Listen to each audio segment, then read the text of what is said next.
प्रिय छात्रों, आज के वीडियो में हम लोग अध्याय 3 गुरु नानक देव का अध्ययन करेंगे, जिसके लेखक आचार्य हजारी प्रसाद द्विवेदी जी हैं।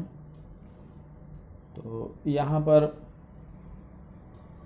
इस गद्यांश में आचार्य हजारी प्रसाद द्विवेदी जी ने गुरु नानक देव के जन्मदिन का महत्व बताते हुए उनके प्रति भक्तों की असीम श्रद्धा को व्यक्त किया है। गुरु तो भक्तों के हृदय में प्रतिक्षण प्रकट होते ही रहते हैं। इस भावना का सहज आध्यात्मिक रूप प्रस्तुत किया गया है। कह रहे हैं, कार्तिकी पूर्णिमा इस देश की बहुत पवित्र तिथि है। इस दिन सारे भारतवर्ष में कोई न कोई उत्सव, मेला, स्नान या अनुष्ठान होता है। हजारी प्रसाद द्विवेदी जी कह रहे हैं कि कार्तिक की जो पूर्णिमा है, पूर्णमासी का दिन है, वह एक बहुत ही पवित्र तिथि माना जाता है। इस पूर्णमासी के दिन संपूर्ण भारत में कोई न कोई उत्सव, मेला, स्नान या अनुष्ठान, पवित्र कार्य होता है। शरत काल का पूर्ण चंद्रमा इस दिन अपने पूरे वैभव पर होता है। आकाश निर्मल, दिशाएं प्रसन्न, वायुमंडल शांत, पृथ्वी हरी भरी, जल प्रवाह मृदुमंथर हो जाता है। कहना है, उस समय जो शरत काल का चंद्रमा होता है वह अपने पूरे वैभव पर होता है, पूरे अपने 16 श्रृंगार के साथ होता है। उस समय जो आकाश होता है वह बिल्कुल संतों के मन की तरह निर्मल होता है, पवित्र होता है। दिशाएं प्रसन्नचित्त रहती हैं और वायुमंडल, वातावरण बिल्कुल शांत रहता है और पृथ्वी पर चारों तरफ हरियाली ही हरियाली होती है। जल का जो प्रवाह होता है उसका प्रवाह भी मंद पड़ जाता है, धीरे धीरे बहता है। कुछ आश्चर्य नहीं कि इस दिन मनुष्य का सामूहिक चित्त उद्वेलित हो उठे। लेखक कह रहे हैं कि इसमें कोई आश्चर्य की बात नहीं है कि ऐसे वातावरण में, ऐसे माहौल में मनुष्य का जो हृदय है वह उद्वेलित न हो। इसी दिन तो महान गुरु नानक देव के आविर्भाव का उत्सव मनाया जाता है। कह रहे हैं कि यही वह दिन है, कार्तिक पूर्णिमा, जिस दिन महान गुरु नानक देव जी का आविर्भाव का उत्सव मनाया जाता है। आकाश में जिस प्रकार खोडस कला से पूर्ण चंद्रमा अपने कोमल स्निग्ध किरणों से प्रकाशित होता है, उसी प्रकार मानव चित्त में भी किसी उज्ज्वल प्रसन्न ज्योतिपुंज का आविर्भाव होना स्वाभाविक है। गुरु नानक देव ऐसे ही खोडस कला से पूर्ण स्निग्ध ज्योति महामानव थे। लोकमानस में अरसे से कार्तिकी पूर्णिमा के साथ गुरु के आविर्भाव का संबंध जोड़ दिया गया है। गुरु किसी एक ही दिन को पार्थिव शरीर में आविर्भूत हुए होंगे, पर भक्तों के चित्त में वे तो प्रतिक्षण प्रकट होते रहते हैं। पार्थिव रूप को महत्व दिया जाता है, परंतु प्रतिक्षण आविर्भूत होने को आध्यात्मिक दृष्टि से अधिक महत्व मिलना ही चाहिए।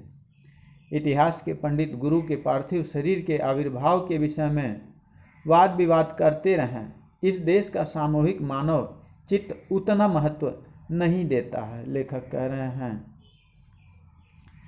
कि आकाश में जिस प्रकार 16 कलाओं से युक्त चंद्रमा प्रकाशित होता है, ठीक उसी प्रकार मानव के मस्तिष्क में किसी ज्योतिर्पुंज का उत्पन्न होना अत्यंत स्वाभाविक है।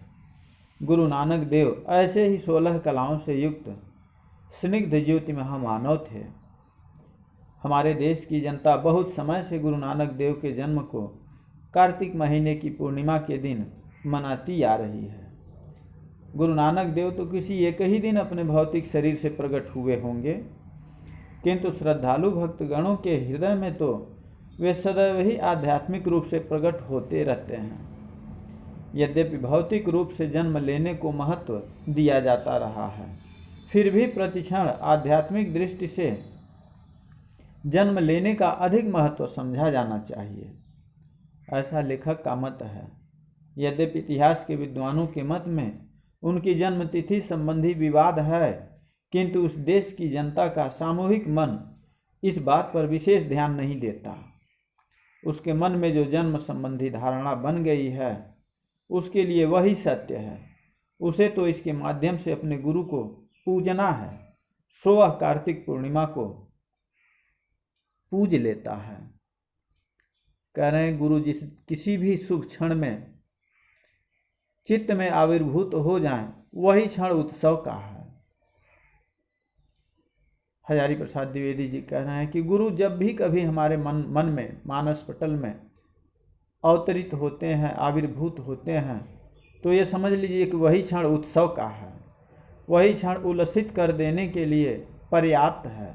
नवो नवो भव सिजाय मानव, यानी कह रहे हैं कि हे गुरु, तुम प्रतिक्षण चित्त भूमि में आविर्भूत होकर नित्य नवीन हो रहे हो। जब जब आप हमारे चित्त में अवतरित होते हैं तब तब आपका नया रूप दिखाई देता है। हजारों वर्षों से शरत काल की यह सर्वाधिक प्रसन्न तिथि प्रभामंडित पूर्ण चंद्र के साथ उतनी ही मीठी ज्योति के धनी महामानव का स्मरण कराती रही है। इस चंद्रमा के साथ महामानवों का संबंध जोड़ने में इस देश का समस्त चित्त आह्लाद अनुभव करता है। हम रामचंद्र, कृष्णचंद्र आदि कहकर इसी आह्लाद को प्रकट करते हैं। गुरु नानक देव के साथ इस पूर्ण चंद्रमा का संबंध जोड़ना भारतीय जनता के मानस के अनुकूल है। आज वह अपना आह्लाद प्रकट करती है। कह रहे हैं लेखक का मत है कि गुरु जिस किसी भी शुभ मुहूर्त में हृदय में उत्पन्न हो जाएं, वही समय, वही मुहूर्त प्रसन्नता का है, आनंद का है। वह ऐसा समय है जो जीवन में हर्षोल्लास भर देने वाला होता है। परमात्मा की ये महान विभूतियाँ प्रतिक्षण भक्तों के हृदय में जन्म लेकर नित्य नया रूप धारण करती ही रहती हैं। सच तो है कि गुरु तो हर क्षण चित्त भूमि अर्थात हमारे मन में उत्पन्न होकर नए नए होते ही रहते हैं। भक्तों के लिए ऐसा हर क्षण उत्सव का होता है, उल्लास का होता है। हजारों वर्षों से शरत काल की यह तिथि प्रभामंडित पूर्ण चंद्र के साथ उस महामानव का याद कराती रही है। इस चंद्रमा के साथ महामानवों का तादात्म्य करने से इस देश का समस्त चित्त प्रसन्नता का अनुभव करता है। आगे कह रहे हैं कि हम लोग रामचंद्र, कृष्णचंद्र इत्यादि कहकर इसी प्रसन्नता का अनुभव करते हैं। गुरु नानक देव के साथ इस पूर्ण चंद्र का संबंध जोड़ना भारतीय जनमानस के अत्यंत अनुकूल है। आज भारतीय जनता गुरु नानक देव को स्मरण करके प्रसन्नता का अनुभव करती है, आह्लाद प्रकट करती है। गुरु नानक देव का आविर्भाव आज से लगभग 500 वर्ष पूर्व हुआ। भारतवर्ष की मिट्टी में युग के अनुरूप महापुरुषों को जन्म देने का अद्भुत गुण है। लेखक कह रहे हैं कि गुरु नानक देव का जो जन्म है वो आज से लगभग 500 वर्ष पहले हुआ है। लेकिन भारतवर्ष की जो मिट्टी है, इस मिट्टी में जो उर्वरा है वह युगों के अनुसार महापुरुषों को जन्म देने का अद्भुत गुण रखती है।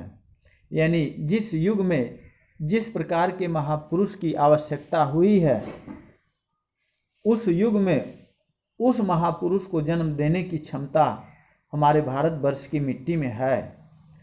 आज से 500 वर्ष पहले का देश अनेक कुसंस्कारों में उलझा था। जातियों में, संप्रदायों में, धर्मों में और संकीर्ण कुल अभिमानों से वह खंड विच्छिन्न हो गया था। यानी पूरा देश जो है कहीं जातियों में, कहीं संप्रदायों में, धर्मों में खंड विच्छिन्न हो गया था, टुकड़े टुकड़े हो गए थे, अलग अलग बंटे हुए थे। देश में नए धर्म के आगंतुकों के कारण एक ऐसी समस्या उठ खड़ी हुई थी जो इस देश के हजारों वर्षों के लंबे इतिहास में अपरिचित थी। ऐसे ही दुर्घट काल में, ऐसे ही कठिन परिस्थितियों में इस देश की मिट्टी ने ऐसे अनेक महापुरुषों को उत्पन्न किया जो सड़ी रूढ़ियों, मृतप्राय आचारों, बासी विचारों और अर्थहीन संकीर्णताओं के विरुद्ध प्रहार करने में कुंठित नहीं हुए और इन जर्जर बातों से परे सब में विद्यमान, सबको नई ज्योति और नया जीवन प्रदान करने वाले महान जीवन देवता की महिमा प्रतिष्ठित करने में समर्थ हुए। इन संतों की ज्योतिष मंडली में गुरु नानक देव ऐसे ही संत हैं जो शरत काल के पूर्ण चंद्र की तरह स्निग्ध, उसी प्रकार शांत निर्मल, उसी प्रकार रश्मि के भंडार। कई संतों ने कस कस के चोटें मारी, व्यंग बाण छोड़े, तर्क की छुरी चलाई, पर महान गुरु नानक देव ने सुधा लेप का काम किया। कह रहे हैं कि जिस समय गुरु नानक देव का आविर्भाव हुआ उस समय तमाम तरह के रूढ़ियों से दबे हुए लोग थे, उनके जो आचार विचार थे वो मृतप्राय हो चुके थे, अर्थहीन संकीर्णताओं में थे वो लोग, उनके विचार कुंठित हो गए थे। ऐसे में जो है गुरु नानक देव का जन्म हुआ। और इतना ही नहीं, गुरु नानक देव का जो व्यवहार है वो बता रहे हैं कि वो शरत काल के पूर्ण चंद्रमा की तरह स्निग्ध है, उसी प्रकार शांत निर्मल हैं, उसी प्रकार रश्मि के भंडार हैं। उस समय गुरु नानक देव को कई संतों ने कस कस के चोटें की, तमाम तरह के व्यंग कसे, तमाम तरह के तर्क वितर्क चलाए उनके ऊपर, लेकिन गुरु नानक देव ने किसी का जवाब न दे करके सब अमृत का लेप ही किया। यह आश्चर्य की बात है कि विचार और आचार की दुनिया में इतनी बड़ी क्रांति ले आने वाला यह संत इतने मधुर, इतने स्निग्ध, इतने मोहक वचनों का बोलने वाला है। किसी का दिल दुखाए बिना, किसी पर आघात किए बिना कुसंस्कारों को छिन्न करने की शक्ति रखने वाला, नई संजीवनी धारा से प्राणी मात्र को उल्लसित करने वाला यह संत मध्यकाल की ज्योतिष मंडली में अपनी निराली शोभा से शरद पूर्णिमा के पूर्ण चंद्र की तरह ज्योतिषमान है। आज उसकी याद आए बिना नहीं रह सकती। वह सब प्रकार से लोकोत्तर है।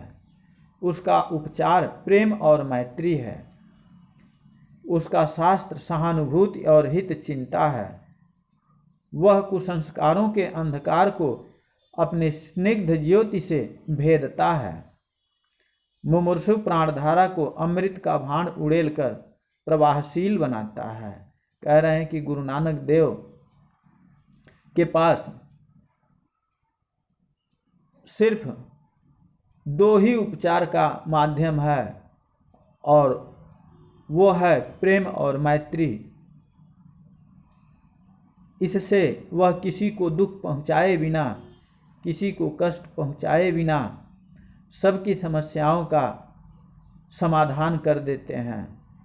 वह जो कुसंस्कारों में लिप्त हैं, जो बुरी आदतों में लगे हैं, उनको अपनी पवित्र ज्योति से उनके अज्ञान रूपी अंधकार को दूर कर देते हैं, उनके कुविचारों को दूर कर देते हैं। जो मृतप्राय पड़े हुए हैं उनको अमृत का भांड उड़ेल कर, यानी अमृत का भंडार, ज्ञान रूपी अमृत का भंडार दे करके उनके प्राण धारा को और भी प्रवाहशील बना देते हैं। वह भेदों में अभेद देखते हैं। गुरु नानक देव भेदों में अभेद देखते हैं, नानात्व में एक का संधान बताते हैं। वह सब प्रकार से निराले हैं। इस कार्तिक पूर्णिमा को अनायास उनके चरणों में झुक जाने को, नत हो जाने की इच्छा होती है। यानी लेखक कह रहा है कि वह गुरु नानक देव अत्यंत ही निराले हैं। वह भेदों में भी अभेद देखते हैं, अनेक में एक का खोज करते हैं। वह सब प्रकार से निराले हैं। इस कार्तिक पूर्णिमा को अनायास ही उनके चरणों में नत हो जाने को या समर्पित हो जाने को जी चाहता है। आज के लिए बस आपका इतना ही है। जो गद्यांश में दिए गए हैं उनके नीचे जो प्रश्न दिए गए हैं उन प्रश्नों का उत्तर आप करते रहेंगे। आपका दिन शुभ हो।